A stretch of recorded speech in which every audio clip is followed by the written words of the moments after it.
Hello, hello, welcome for another episode of the Author Spotlight. Hey, it's your host with the most, your main man, Darren and Palmer. So excited to be with you. Well, I get the honor and the privilege to be able to go behind the scenes with best-selling authors from around the globe. Today, I have my main man, Mr. Arian Tyson on, who is a motivational speaker, ordained minister, now an assistant pastor, an author who believes that you must live life with purpose. Once you make a decision to do it, affectionately known as the Moving Motivator.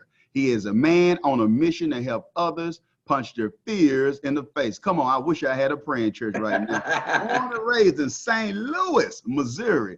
As the youngest of three boys, Arian has overcome many obstacles that has tried to derail him, from being diagnosed with lead poisoning at an early age to tragic loss, emotional heartbreak, and has tapped into the greatness he did not know he had in him. He is determined to carry on the legacy of his late father, who suddenly passed away in 2016.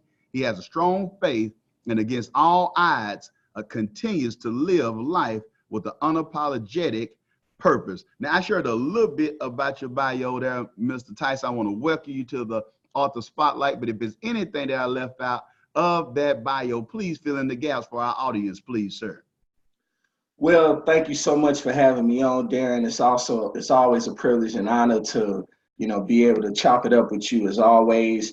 And I mean, you basically hit all the main points as far as what I've been through and where I'm at right now. But also what I did not say, what you did not say is that even though I've written a book, I'm actually in the process of beginning to work on my second book, which will be coming in 2020. So definitely be on the lookout for that. Awesome, awesome. I thank you for sharing that. I can't give them all. I wanted to leave that for you to go. I didn't want Yes, to sir. tell all the man business now, Yes, sir. So we glad that you was able to do that. So speaking of that, I know it's been quite a bit that has happened from my journey from motivation to elevation, love me or hate me. And I want to go because this is behind the scenes. And for those who are aware, Mr. Tyson has been with the Self-Published 30 Days family for a while now. I know some of y'all remember the great episode that he did for the Self-Published 30 Days podcast, for those who keep up with the different podcasts. For those who was able to see the flyers and things that we did in Kansas City, you also saw this gentleman as well on that for the Authors Roundtable. But the man just adds so much value. I mean, everybody who gets in his presence that I know of is just like, wow, like, man, this guy is special. Like, man, we learned so much from this gentleman. And more importantly, what I want y'all to get about Mr. Tyson is the man with all the wealth of intelligence that the Lord has blessed him with and wisdom. He's humble. He don't down you. He don't treat you because he knows stuff. Some people, if they know some stuff, they'll dog you out because they know and you don't know. And so that humble spirit of really wanting to help people is truly him. And I want you to share a little bit, because even though you're humble, even though the Lord has blessed you tremendously, I want you to share, Mr. Tyson, with our audience today, even though you can have a good heart, I want, because some people don't understand this part with the author's part, and some of them are seeing. I'm seeing people more and more see this. I want you to kind of share the part too of how it can be misleading, of how people, you think you're gonna get a certain type of support when you're doing a project, and how who you think will support, who you've supported, might not support you as much or be on the bandwagon as they say they are. And also, use that as a segue too, to share how the Lord will put people who you don't even really know, who invest compared to people who've been knowing you all your life with this book process. So I want you just to tap into that a little bit this morning, if you don't mind. Oh, not a problem at all. And one of the things that has helped me basically become a witness to what you just articulated is the fact that my background is I'm an entrepreneur. Yeah. So I've dabbled into network marketing and internet marketing and things of that nature. And one of the things that I learned firsthand is that people can know you, people can know your character, people can know your background, people can even be in your bloodline. But one of the things that I've learned is that your friends and family won't support you even if they see strangers uplifting you. See, I was always taught that your friends and family won't support you until, but I've been in this entrepreneurial thing since 2004.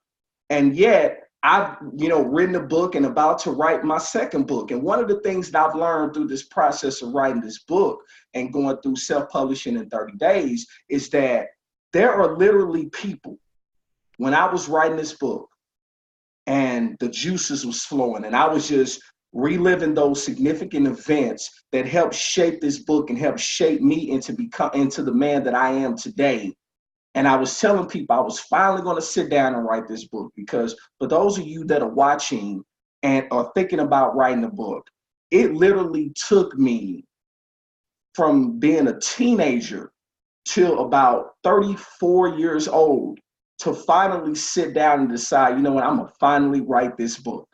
It took that long. A lot has changed from when I was 16 years old, 17, 18, to being in my mid 30s now. And the thing about it is, you go through things and you talk about it.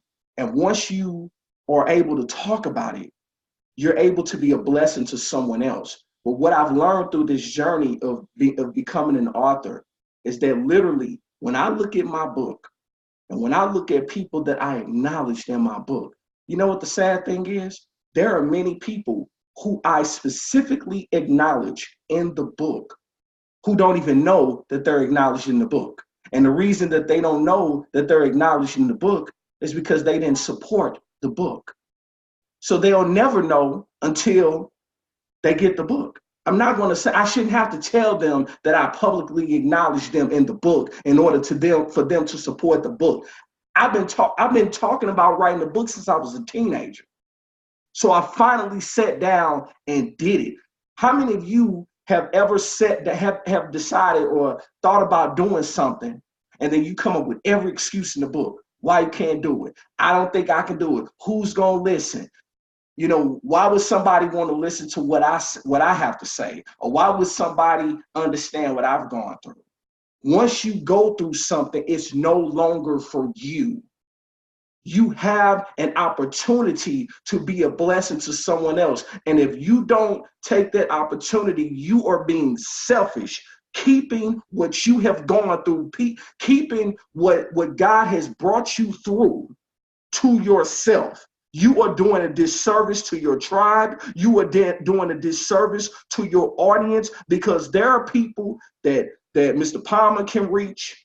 There are people that I can reach. But there are people that you can reach that only you specifically can reach. And if you don't tell your story, and I'm a firm believer, and Mr. Palmer, you know this, there is power in our story. And nobody can tell our story better than us. We are the one constant with everything that we go through, whether it's good, whether it's bad, whether it's ugly, whether it's indifferent. We are the one constant. And shame, and it's a crying shame when people want to be selfish and not talk about the things that they've gone through. See, the thing is, it's good to talk about the good. That's easy. But what breaks the yokes, what causes people to change, what causes people to see that, you know what, if they can do it, I can do it too, is when you talk about the ugly stuff, the things that you're not proud of, but the things that only a graceful and merciful God can bring you through. Once you're willing to talk about that, and in my book, that's what I talk about. It ain't been all peaches and cream. It ain't been all roses. Life for me, Langston Hughes said, the best life for me ain't been no crystal stair. And the thing about it is, being a young man from St. Louis, being someone who was diagnosed with lead poisoning, being someone who has unexpectedly been through a divorce 5 months after suddenly losing his father, all of that happened within the same year. It was nothing but the grace of God that allowed me to be able to get to this point. And I am living proof that even those you might be watching this and you're in the midst of a struggle, take it from me, there is life after the pain. There is. Because truly, I'm not telling you something I heard. I'm not telling you something I read in a book. I'm telling you something that I lived, because I never expected to go through what I went through. But it gave me purpose. It helped me unlock my purpose. And it let me know that I don't have as much time as I think I do. You don't have as much time as you think you do. Because people, unfortunately, are dropping like flies. Unfortunately, we had a situation here in St. Louis where there was a 15-year-old that got killed yesterday morning, 5:30 in the morning, 15 years old. What difference are you going to make? Because we're all on an assignment. I'm on an assignment. Darren's on an assignment. You're on an assignment. If you're not on an assignment, you don't know you're on an assignment. It's time for you to start making some moves. It's time for you to start making some decisions. Wow, that is so powerful. Now I told y'all. Now I just let him out just a little bit. Now y'all, I just put him out just with the first question, but you touched on so many points there, and I want to make sure that we go back to what I originally said as well. Some of you don't know that this is a part of the game. A part of the game when, Mr. Tyson shared with you his tenure in entrepreneurship and what he's witnessed firsthand. He's not telling you something that he read over in the book and somebody told him something at a seminar. He has experienced this himself. And so many are really disappointed. A woman just called our office yesterday. I listened to a woman, a member of our team, speak to this young lady, and she was like, I was just trying to see how many pre-orders I had. Oh my goodness, they just been lying to me. And I was thinking to myself, oh, her, baby, you getting a taste of that myrrh that those who done been in this entrepreneurship game, whether it's with books or whatever type of business that you're running or what you're doing, you see what it is. People will tell you stuff. They'll tell you they're going to support. First, they'll tell you, I'm just using the book as an example. Well, some of them lie and say they already got the book. Don't know you can see who bought the book. Exactly. Who bought it. Then some of them, well, you know what? I don't really know how to use that internet stuff. I don't want to put my card information on that. Well, I can take the payment for you. Well, now I'm going to wait for it to come out. I just want to be able to get my autograph. Then you find out that those same people don't ever buy it even when it comes out. Right. So you'll find as well that those who ordered, they was going to order whether it was out for literally out. Physically form, or if it was for pre-order. And Correct. Some of those people come back and buy some more books to be able to bless somebody else with it because they understand the movement of what you're doing. But I also want to get into why you went into this of your pain is your product. Mm-hmm. Mr. Tyson didn't allow for the obstacles, even though it was tough. Now, I'm not acting like it wasn't tough, but he had to persevere. Some of you are not being on assignment the way you need to be because soon as you run against any opposition, you throw in the white flag. That's right. Or you think it must not be of God because it's some opposition. But if you look at anything through scripture, anything, if we're getting into the circular world, there's somebody who's having something. If you look at the owner of Starbucks, Howard Schultz, he was turned down over 200 sometimes to be able to get the loan that he got for Starbucks or whatnot. So you have to understand that rejection is a part of the process. Everybody's not going to see the vision that God is giving you. They're not going to understand why you're doing the things that you're doing and why won't you just conform or acquiesce to what they think you should do. So Mr. Tyson shared that. Now I'm going to be real with y'all because we had some real conversations. That's the difference between those who win and lose in life. You got to have a big enough why. And it's not cliche. Right. Because Mr. Tyson has some real life stuff that most of us who listening right now would have said, oh, you know what? Man, you tried. Hey, it's all right that you didn't get it done. Man, all you done been through all in 1 year? Surely it's, man, you know what? You got a hall pass. But when you called, when you was sent and you didn't just, some was calling, some just went. When you understand the power that's behind your life, and like you said, that somebody is counting on your story. Somebody, and when we talk about counting on your story, that don't mean that we're just saying sipping on a latte in a coffee shop, just relaxing. I'm not knocking that either. But it's somebody who is not going to go into prostitution because of your story. Right. It's somebody who's going to pick up the pieces when they thinking about turning the gun on the whole family and pulling the trigger on themselves. Your story can help somebody through that. Somebody who's dealing with taking care of an adult or a parent, and they had never been in that way to see their family member. They mama, they dad, or their grandmama took care of them. Now all of a sudden they find themselves having to clean them up now, having to make sure they have somebody there, not able to have that social life like they used to have. People are facing some challenging times right now, but I'm here to tell you that we all have reasons why we should move forward or we shouldn't do something. But I want you to go there with it of the mindset that you had, Mr. Tyson, that with all the hell that was going on in your life, share with us some nuggets that got you through those tough times to say, I'm going to continue to not only just work my job, but continue to run businesses, continue to expand. Share with us through that painful time, how did you continue to press on? Well, the biggest way that I was able to press on is really because of my faith in God. And during that time, during that stressful period of my life, because make no mistake about it, when people ask me what was the worst period of my life, or what was the worst season of my life, instantly I say 2016, without question. Because let me break this down real quickly. I had an 18-year-old cousin, 18 years old, die of cancer. I had another cousin in their mid-50s die of cancer. My father suddenly died 6 days after my birthday. The hardest thing I ever had to do was eulogize my father. A gentleman that I went to high school with died of a heart attack. So he was nothing but about 2 years older than I am. Wife, they didn't have any kids, but his wife is a widow in her mid-30s. I had another cousin pass from a horrific car accident. I literally went to 10 funerals within a span of 7 months. I don't care how saved, sanctified, filled with the Spirit you are. You are human first.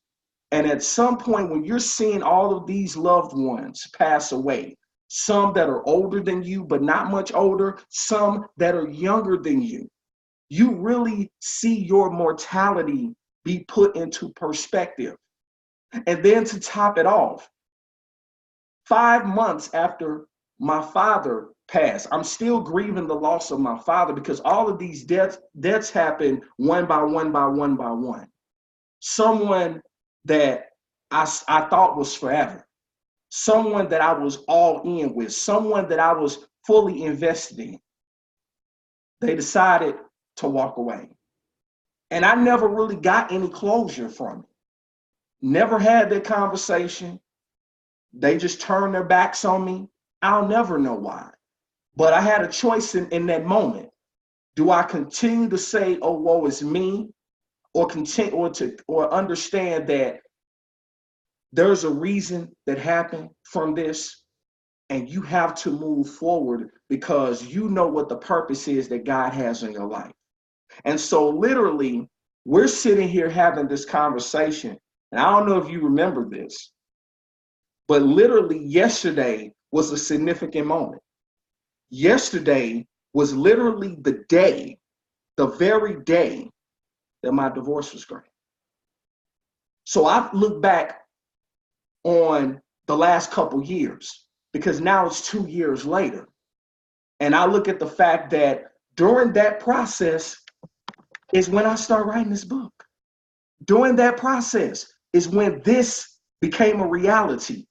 It went from being in my mind to being on paper to it being tangible to me being able to present my mother. I will never forget the fact that I did a Facebook Live video and I presented my mother, who had tears in her eyes, with the very first copy of my book. I became an author, y'all. I became an author in the midst of the worst period of my life. And the fact is, don't tell me what you cannot do. It's okay to feel rejection. I used to have a fear of rejection. I used to hate being rejected because it made me feel like I was inadequate. But we know that that's a trick of the enemy, because we are fearfully and wonderfully made, and God don't make no mistakes. But we have to realize that once we keep our focus on him and not worry about the noise around us, not worry about the distractions that are going to ultimately come around us, then we can get focused. We can stay focused. I know that this past summer, I was off social media, all social media. And it wasn't until we linked up in Kansas City to where I finally got back on social media, to where I finally got my mojo back and finally got back focused and finally finally stopped worrying about the distractions, because it's been a difficult year, but not nearly as difficult as having to deal with the loss of a wife and never knowing why, the loss of a father who just, we were planning his 65th birthday. Well, guess what? He never lived to see 65. He died a month and a half before 65. He was gone just like that. And that stung, because I had to make those phone calls. I had to hear my family members. I had to tell my oldest brother that our father was gone. I had to call my cousin at work, and I remember hearing her scream on the phone because he wasn't sick. It wasn't like he had cancer or something like that, and he had a slow decline.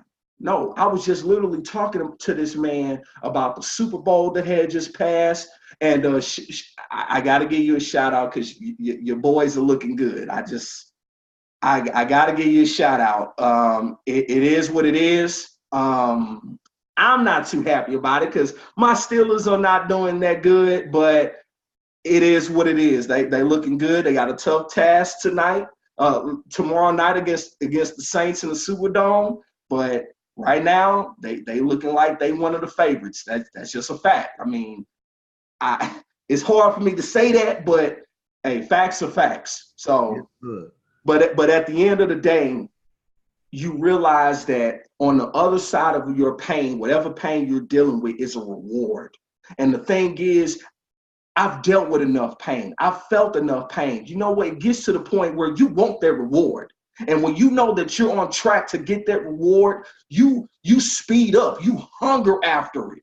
And even the good book says that blessed are those that hunger and thirst after righteousness, and the promise is for they shall be filled. So I want to be filled. I want that overflow. I want those Malachi blessings that the good book talks about, so that those that are linked to me will be blessed as a result of the overflow that God blesses me with. I went through everything I've gone through just to go through what I've gone through, just to keep it locked up, just to keep it in a box, just to keep it to myself. That's how you know when you're over something, when you can talk about it, when you can be transparent and be authentic about it. Because it's a lot of people out here wearing masks, especially on social media. They paint themselves on social media like they just are living their best life, and some of them are. But the fact is, some of them get off social media and they're miserable. They have let their lives get to a point where they believe the hype that they put on social media. But when you close off social media, you get to see someone for who they really are. And for me, I do my best that what you see on social media is what you get. What you hear on those videos, on those 1,000+ videos that I've recorded since 2013, is what you get. What I articulate on a podcast that I did for over a year, that's what you get. What I put my heart into in this book, Love Me or Hate Me, My Journey from Motivation to Elevation, is what you get. I'm not going to shortchange you. And the thing is, when you're not telling your full story, you're shortchanging you're shortchanging your family. You're really shortchanging God, because God was with you not only in the good, but he was with you in the bad too. You're shortchanging your friends. You're shortchanging those that you are assigned to when you don't talk about everything that you've gone through. So be okay with the fact that your family's not going to support you like you want them to. Be okay with the fact that your friends are not going to support you, even though they give you lip service and say that they are. Be okay with the fact that people are going to look you dead in the eye and say they love you, but then when you do something that you've never done before, they find every reason not to invest however much your book costs. But we spend money on the things that we want to do. But I'm not going to beg somebody to support me.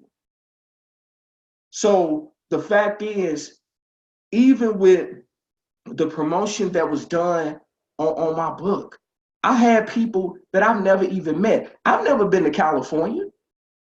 I've had people order my book and order multiple books from in California. I have never stepped foot in California. I've touched 24 states. This book has touched 24 states and counting. And it's people right here in St. Louis, people that I talk to on a regular basis, guess what, have not supported my book. Be okay with that. It's okay. Because when it's meant for them to get it, they'll get it. And if they don't, it's their loss. But don't let that stop you. Don't let that derail you. Wow, wow, wow, wow. I'm telling you, it's been some fire here on this episode already with Mr. Tyson.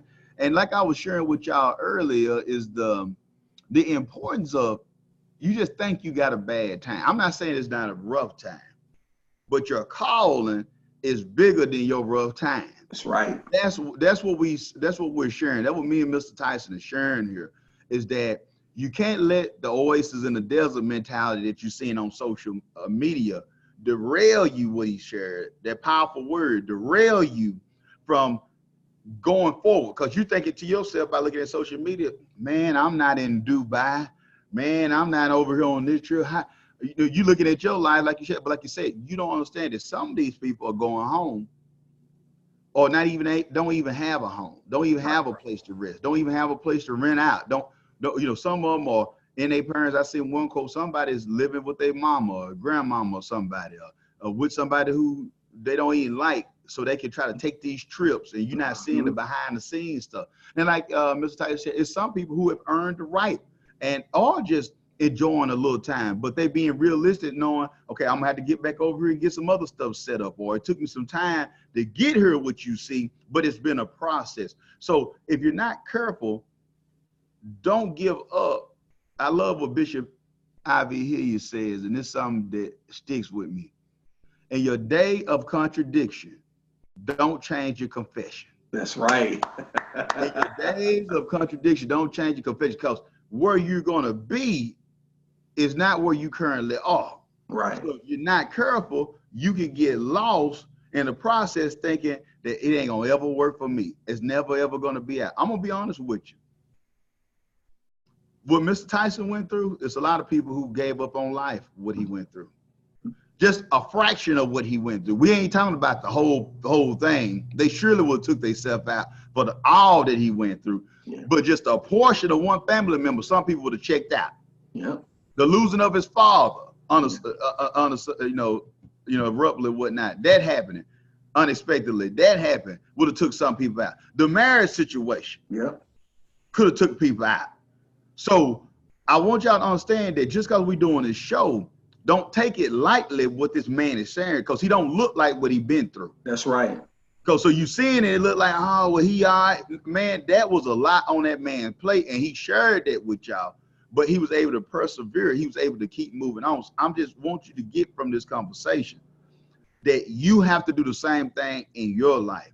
It's going to be times where you don't have all the funds that you need. It's going to be times that you got a vision, but you don't have you feel like you don't have the provision to do the things you need to do, but you must at least do what you can do. I just want to share what the Lord told Moses. What's in your hand? Use what's in your hand.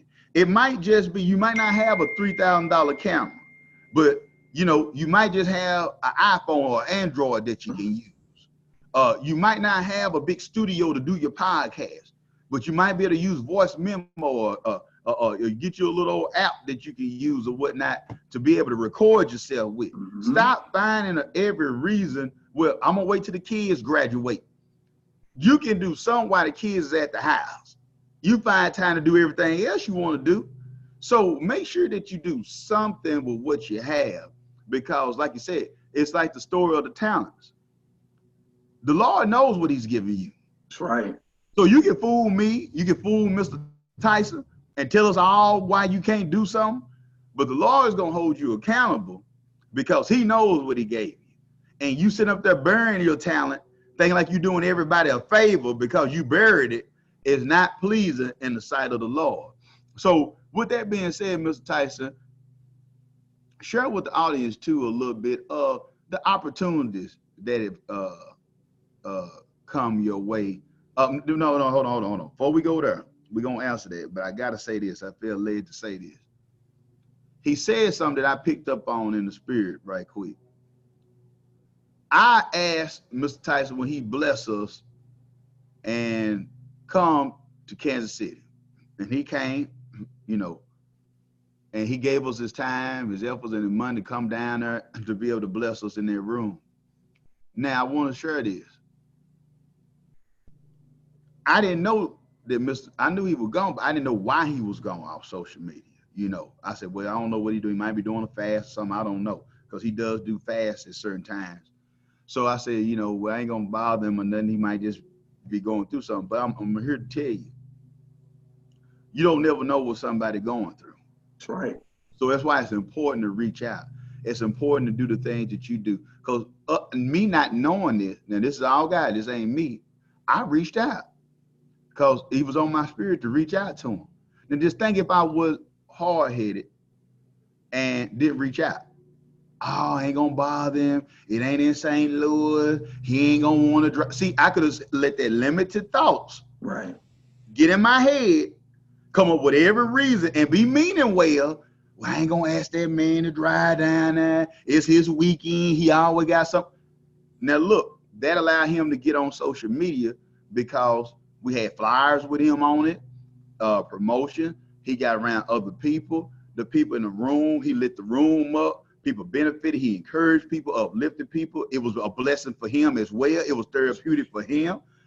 I'm bringing this up, y'all, because whose life is not what it's supposed to be? Who's in a valley point in a life that you could help them go to a mountaintop, that you're not using your resources or you're not using your platforms to engage people?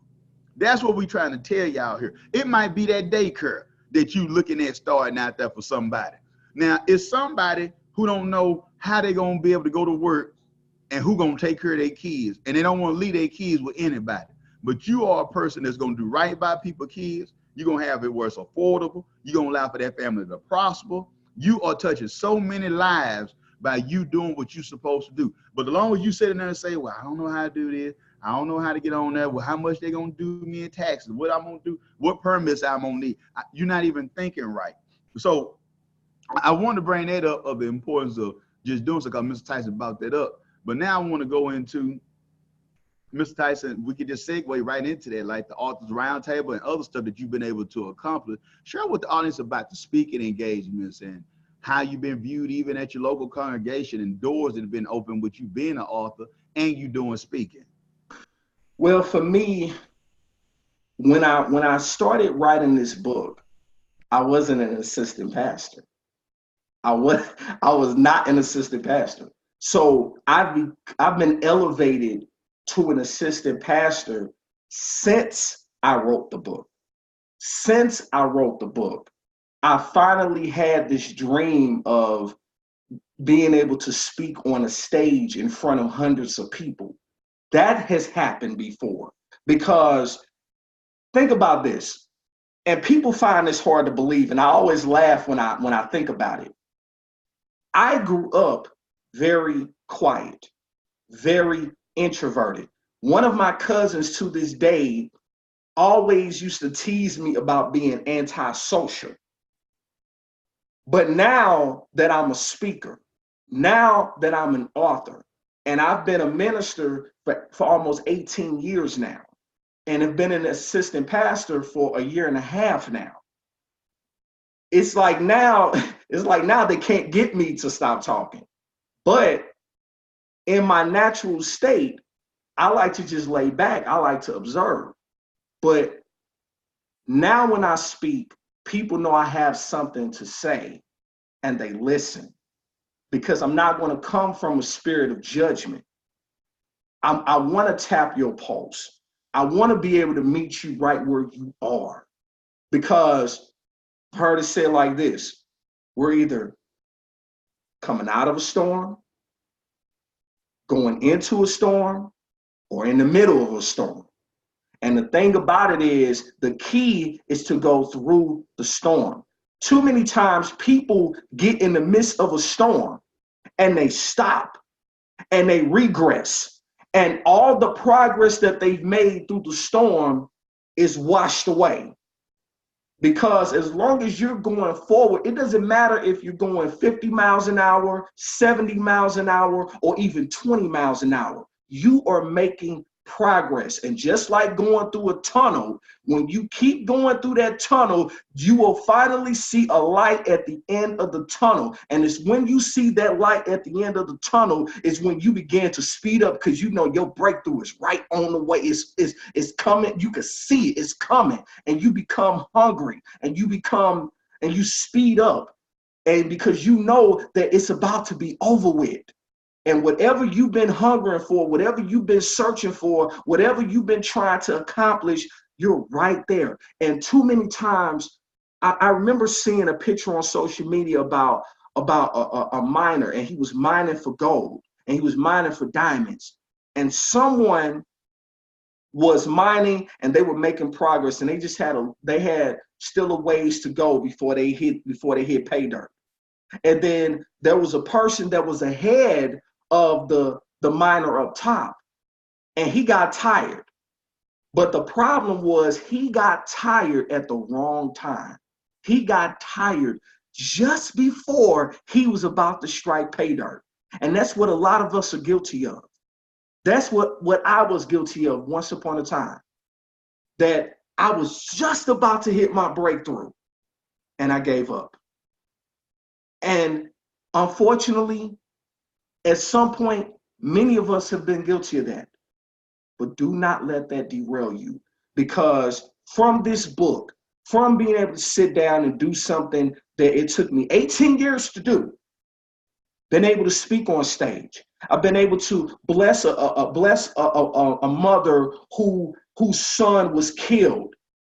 Whose son was killed basically being at the wrong place at the wrong time. They contacted me and wanted me to speak at this man's funeral. He was 30 years old. I never met the man.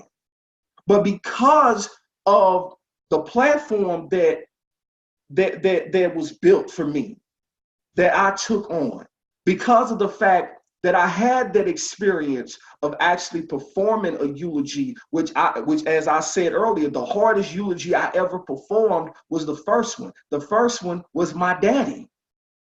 That was my dad. So if I can do that, there's nothing I feel that I can't do.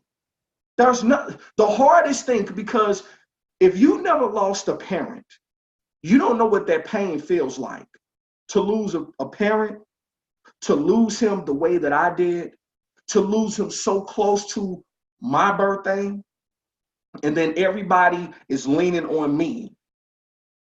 Arian, we got to hear from you. You got to do this. And then to have my aunts, and at that point, he only had one brother left.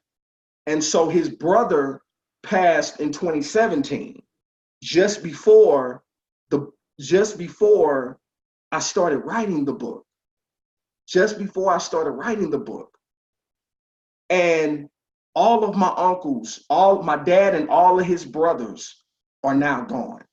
And the thing is, they were young. My oldest uncle was only 70. That's it.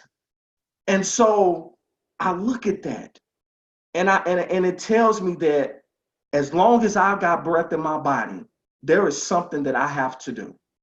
So from this book, I launched my own podcast. From this, I was able to be a guest on people's podcasts. I was able to speak on a stage. Guess what? I was able to share on a speaker platform with one of my mentors, the great Les Brown, since this book was written. And to see my face on a flyer next to his, who I had the honor of meeting him in 2017. And I'll never forget what he said to me in that moment. And I talk about it in my book. And I told him, I'm so grateful to finally meet you. And what he said to me was, I'm thankful to be standing next to greatness. At that point, you can't tell me nothing, because this man, who is incomparable, who is universally recognized as one of the greatest speakers, transformational speakers, motivational speakers to ever do it, called me great. Little old me, a young man from the south side of St. Louis who grew up in North St. Louis, diagnosed with lead poisoning at an early age, told that he wasn't gonna live to see the age of 13, but now he's 36. You can't tell me nothing. Who graduated from high school as one of only 5 African-American males in his class, out of a grand total of 57 graduates. I was one of 5 Black males who went on to graduate from college, to keep a promise to his father, because my father wanted me to graduate from college because he never did. I remember being able to give my father my college degree, to show him, like, Daddy, I did it. And I did it just like I told you I would. My father, before he died, told me that he looked up to me. My father was my hero. My father wasn't no deadbeat. My father was in my life. And the reason that I'm the man that I am today is because I had a father pointing to me, because I had a father that looked up to me, because I had a father that told me, son, you matter. No matter what society says, no matter the narrative that society paints on you as being a Black man, you matter. And never forget that. And he told me he looked up to me. So I have an opportunity, I have a responsibility to carry on his legacy, because he never saw his biggest dream accomplished. And that's what fuels me right now, because he wanted to go to Africa. My biggest dream was to send him to Africa. And he died before I was able to do that. So I said, what I'm going to do when I go to Africa in the not so distant future, I'm going to take him with me. And I look forward to that moment where I'll be able to share that. And even with that, from that speaker platform that I was on with Les Brown, I met some people who watched it in Africa. They want to come and they want me to somehow get over there to speak to them. So not only will I be able to go just for pleasure, I'll be able to go because of the fact that my voice, because of making a decision as a speaker and now an author, to be able to go over there, to go home, and to be able to speak and to be a blessing to those, to be able to see a land that I've never seen before, but that I feel throughout my blood.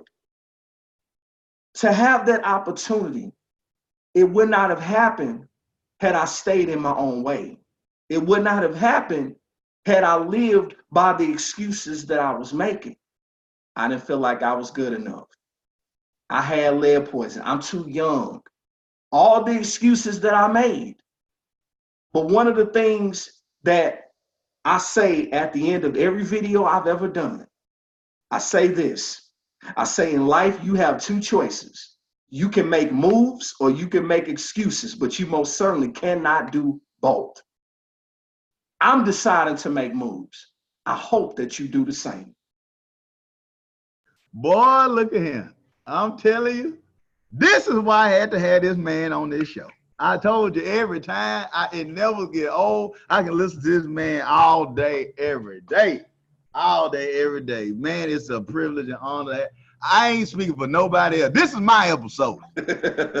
I'm taking this is my episode. I don't mean no harm against nobody else on there, but this is my episode. I love hearing Arian Tyson share because it's real. It's real deal Holyfield, like they used to say back in the day. And it's authentic. He's a genuine person, and all he's doing is speaking facts. Everything the man has said on this show, if you just take a piece of what this man has shared on here today, you'll look up and your life will be totally different. You'll think to yourself, how in the world did I get here? And it'll be the help of the Lord, but the Lord sends people. He sent his prophet to be able to encourage us, to be able to look at us, because your perception is your reality. That's the difference. So if you realize, am I going to make moves or am I going to make excuses? But I like to say, I guess I'm thinking about Bishop Hilliard a lot right now, because Bishop Hilliard he said, in every death situation, there's a life option. That's right. Both of them are going to exist. You're going to either choose death or you're going to choose life. But God has set it up that death can't exist without life, and life can't exist without death. You got a choice on which one you're going to choose. Are you going to choose life with making moves, or you going to choose death with coming up with excuses in your life? You got an option. When you come to that crossroad, which one will you choose? And Mr. Tyson, if you don't mind, could you share with the audience how can they connect with you since you're back on social media? If you have any websites, and you mention your podcast, and definitely share the YouTube channel. Okay. Well, on YouTube, you can just type my name in, Arian Tyson. It'll show my YouTube channel. I think last I checked, it's over 1,050 or 1,060 videos. And mind you, I used to be afraid to be in front of a camera. Wow. And then I just decided one day, you know what, ironically, after going skydiving, I decided that, you know what, I'm going to face this fear.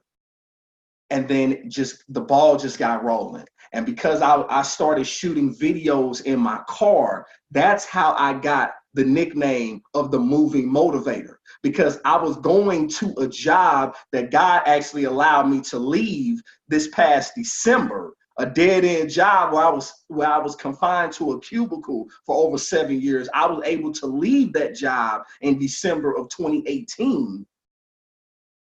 And I started just shooting videos. So that's on YouTube. That's still there. And then I'm on Facebook. You can just type my name in, Arian Tyson. I'll come up, very unique name. I'll come up, shoot me a friend request. You can go to my Facebook fan page, which is Arian L. Tyson, the Moving Motivator. That comes up. I just reactivated my Instagram page, which is at Arian.Tyson. And if you want to support the book, Love Me or Hate Me, My Journey from Motivation to Elevation, you can get a copy of it, order a copy at www.lovemeorhateme.org. And the thing is, every book that has been purchased from that site, not only do you receive it, but you actually receive it personally autographed by me. So that's why I tell, and it's on Amazon and everything, but I don't even mention that. I want them to go specifically there so that I can add a personal touch to it, because you have done not only, you have decided that apparently there was something about me that you feel was of value. And not only did you verbally say that you were supported, but you actually put your money where your mouth was. And again, going back, there are people that I've acknowledged in this book that don't even know that they acknowledge, because they haven't put their money where their mouth is, and that's okay. but because you put your money where your mouth is, I'm going to bless you. And I'm not just going to give you no message that says, hey, thanks for your support. No, because I'm a writer by nature. So I'm going to write you a heartfelt, authentic, personal message that hopefully will touch your pulse, will hopefully encourage you, and will hopefully encourage you to not only be all that you can be, but more importantly, be all that you should be. And that's what matters. So those are the ways that you can reach me. And I look forward to connecting with you all. And hopefully I look forward to being able to bless you with this book, because, you know, it has really opened some doors. And I know that the best is still to come. We're just really getting started. Awesome. That's it. And y'all be looking, because I'm going to be getting with Mr. Tyson. We're going to be doing more events and things and having Mr. Tyson be a part of it. We got some stuff in the plans and stuff I'm going to have to talk to him about later on as well. We're going to have some virtual events as well, getting them on, because there's more to this, man. Y'all just gave, I'm going to be respectful of time, but we just gave y'all a little bit of Mr. Tyson. So y'all hadn't heard him full-fledged. You're saying like, oh my goodness, we hadn't heard him full-fledged. No, you hadn't heard him full-fledged yet. This little interview setting, sit down, powwow, he talked to y'all. But we're going to really work on some things to get him where he can get loose and just really pour into you all and help you be encouraged. You see the motivation. I hope and I pray, I really do, that you took some out of this, because the man has been through so much. And for him to have the spirit that he has and keep his integrity through it all. And I want you, because I feel this, there's somebody listening to this. You got to keep moving forward. And you got to get that leavened bread out of you. You got to die to yourself. Right. You got to allow for that pride to die down, because in entrepreneurship or a book or whatever, there's going to be moments where it's not ideal for you. Right. That it's going to be some moments where you're trying to find a way how you're going to pay for some stuff. I'm going to just be legit, just straight up with you on that. You know, everybody don't have all the money in the world to work on their dreams. So they trying to, take care of business here and trying to stretch a dollar over here. Sometimes it's an in-between time. You got to start back over. But like you said, in the storm, make sure, I want to leave on this note, that even if it's one step, even if it's 20 miles an hour and you're not going 100 miles an hour, it's still progress. That's right. Progress is the key. Don't rush the process, trust the process. But hey, this has been another episode. We thank you, Mr. Tyson, for coming on. I want to thank all of you who are tuning in faithfully, because you all are the real MVPs. Until next time, remember that this is the year for your new book. Be blessed and be great.